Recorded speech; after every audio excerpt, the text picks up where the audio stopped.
Hey, so I thought I'd show you some client automations that I've been making recently as well. So this is a little bit behind the scenes of what I'm doing, what I'm building, and how I'm achieving, their goals in an n8n automation. So first things first, we do have a trigger. In this case, it's going to be Microsoft Outlook. Now, I'm not going to run this automation because it does have confidential information, their emails, their names, and things like that. But we can see here that every hour, okay, this is being triggered and it's looking at the AI agent folder. Now, this is just a folder that I've told them to set up within their Outlook account. And that way that any emails that go in there would execute this actual automation every hour, okay? Now, after this, all we're doing here is just stripping the HTML.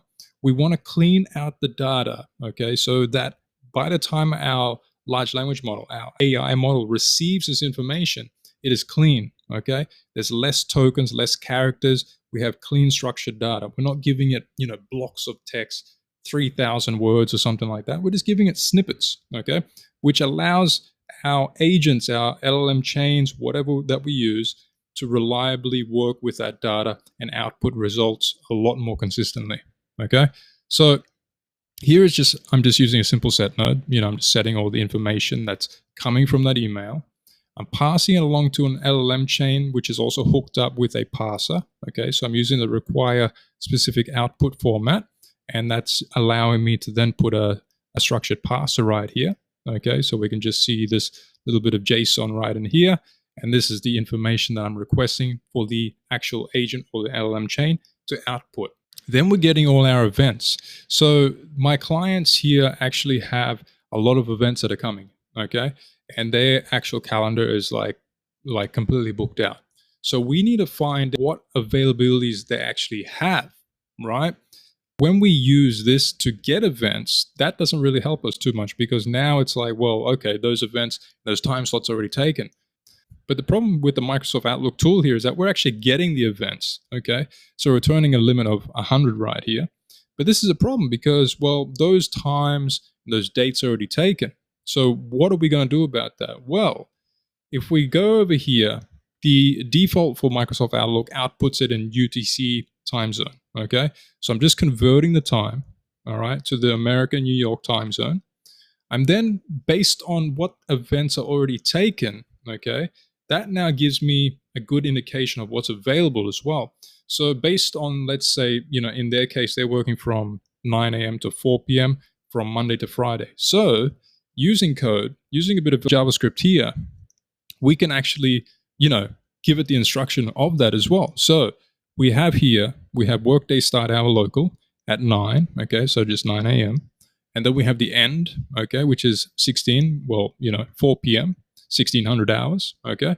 And based on our time, so based on the day, based on the time, based on what's taken, this is now going to output the availabilities of what's not taken, okay? That's what's happening right here. And then I'm just using this kind of again, but structuring all the data a lot more neatly because in the next step, I'm going to be passing this over to an LLM chain, okay? Now this LLM chain based off of the email, okay? So I'll just open this up really quick. We can see the client's request. So the client has already put like a time that they're available for, okay? So this LLM chain has received all this times, okay? And we can have a look at that within the system message right here. So this week's availability, next week's availability.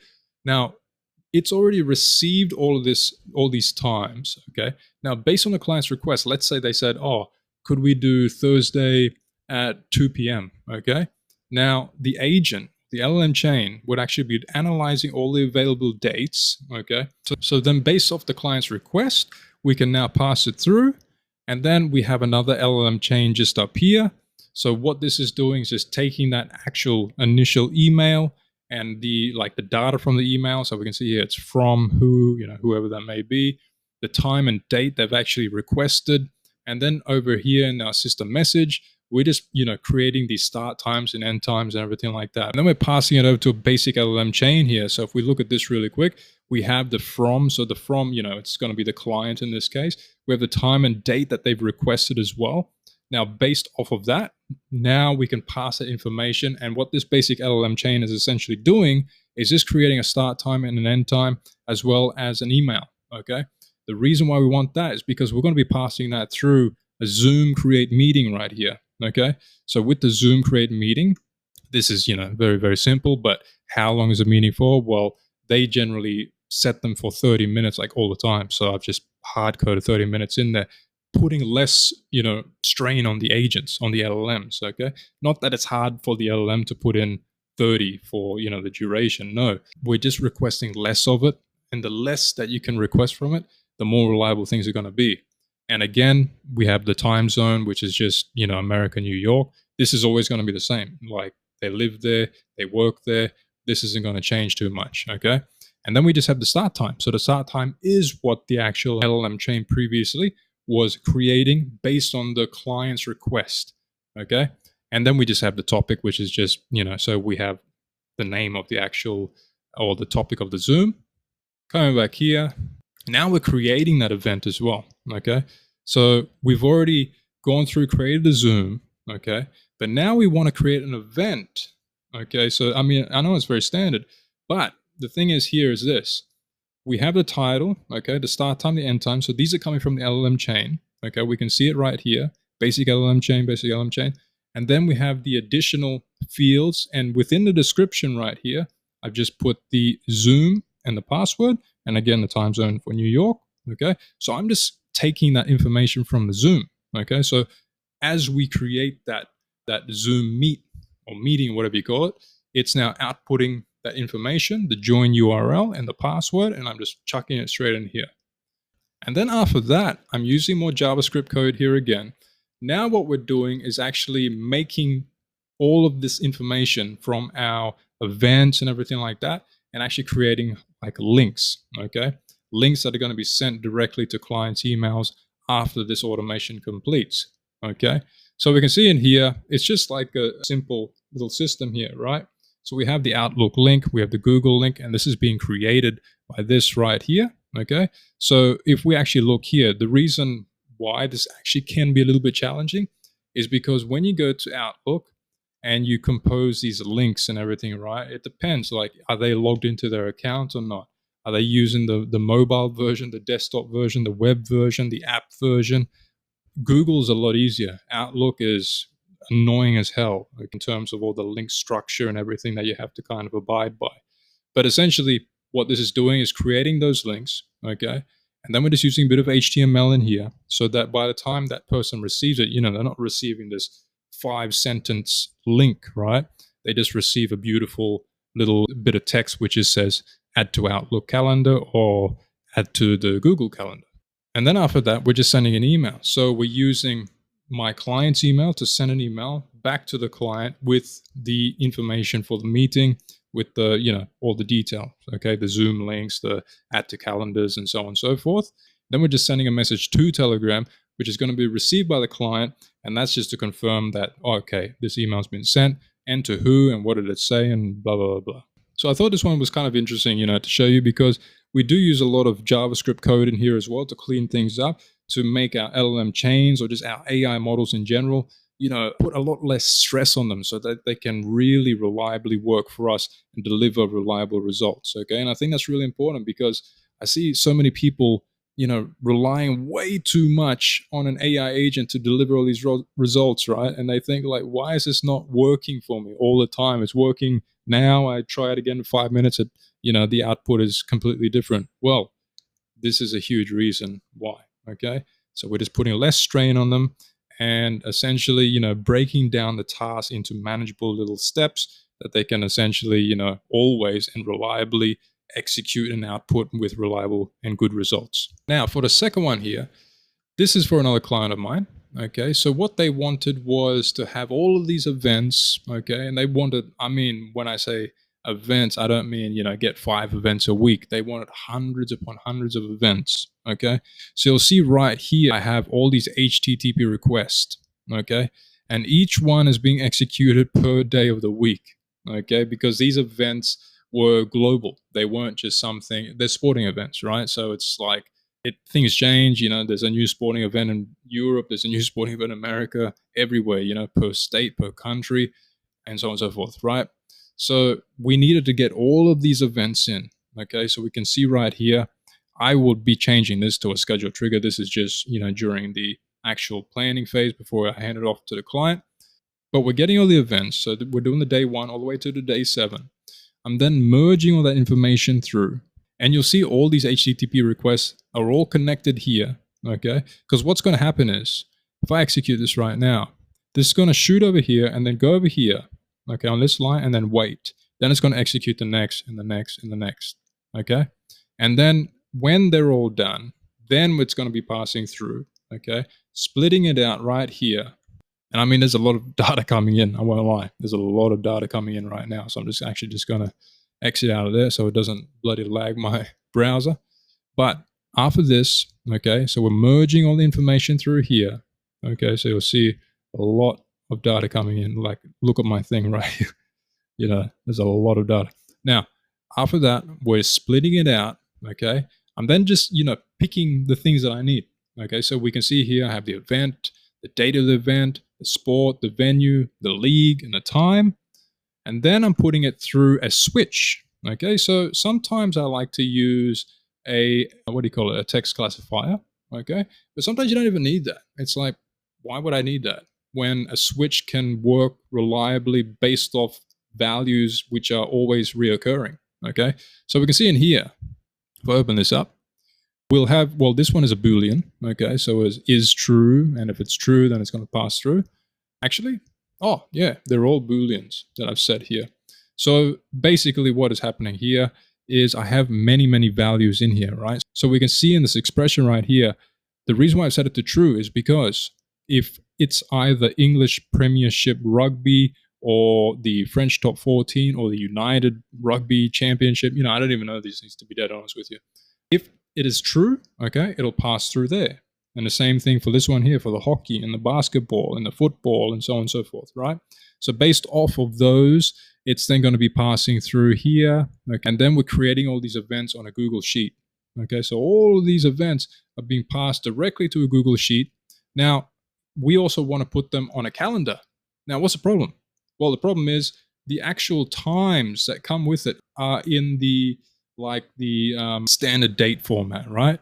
Now, when we use that on a Google Calendar, it doesn't accept it. It needs to have the date and the time in the ISO 8601 format, okay? So if we actually click this, you'll see right here, I know everything's red because nothing's been run, but actually, I don't even think that's connected, is it? No, it isn't connected. Let me just connect that, and this one right here.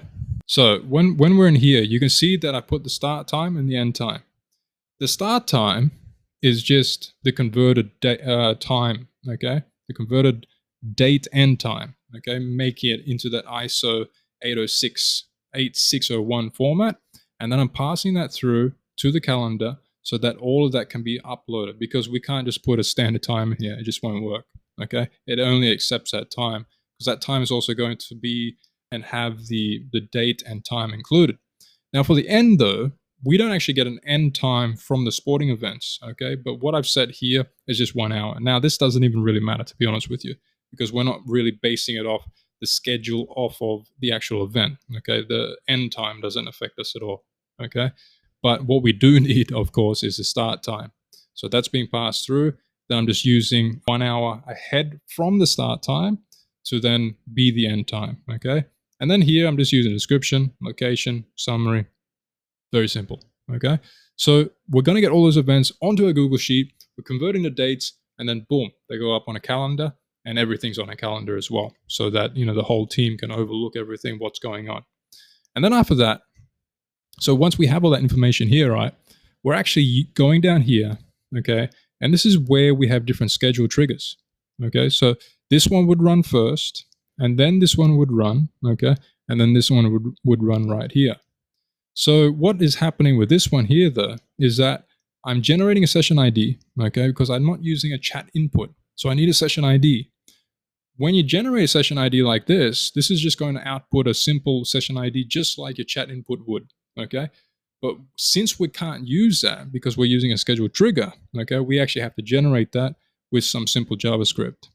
Now, when we go over here, okay, so you'll see I have the get Europe games and I have the get US games. Now, when we come up here, though, we're getting all of those actual games from the events, which are right here. Okay, so we have Europe events, US events. We're getting all those events. Okay, we're then creating an array okay? And that array is going to be important because we're going to pass it over to an AI agent right here, okay? Now, what this AI agent is doing is just generating tweets, and this one is Instagram posts, and this is going to be for Europe, and these down here are going to be for the US. Now, I want the tweets to be randomized as well, okay? I can't actually give you the prompt because it does include some confidential information, okay, and some special prompting. But basically, what's happening here is that I have a 33% chance of using either one of those formats for those actual outputs, okay, that we require for these tweets or Instagram stories, the text. So we do have to have that memory because it has to have context. What did I create previously? Oh, since I created this previously, I should probably use something else. Okay, so that's very important to have a memory in this case so that it holds context of the conversation. Now, I do believe I've changed this as well. Yeah, okay, so I'm using GPT 4.1 mini right here. And then again, I'm just passing it through, okay? Using a structured output parser, we're using that. We're then putting it through to our Google Sheets on another sheet, on another table again, okay? And we can see right here, this is still awaiting image, status not yet posted. So these are just hard-coded values. We don't need to have our AI agents actually, output this information. We can just put it in ourselves and, put less stress on our AI agents, make them more reliable. But what I am after is the content, okay? We have the type, we've got the platform, time, all these things as well, okay? Now that's happening across all of these. So we do have, one for Instagram. We do have one for, the US versions as well. And it's pretty much the same thing. But if we come up here, we can see this one would be running first because this would be replaced with a scheduled trigger. This would run. This would put all the information. It would stock up the calendars. It would stock up all the Google Sheets with all this information. And then boom, we're ready to go for the week, right? Because this is executing once a week.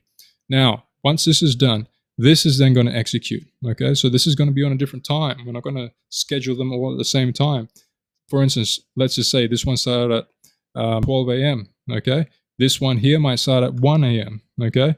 And then once they're all good and ready to go, generally I think it's like at about lunchtime every day, this will probably go at like 11:30 a.m. or 12 p.m., midday, okay? Is that midday? Yeah, whatever. Okay, and then this one would trigger. Okay, so we're not triggering everything here all at the one time and it's all just running at the same time. No, everything here is carefully timed out as well.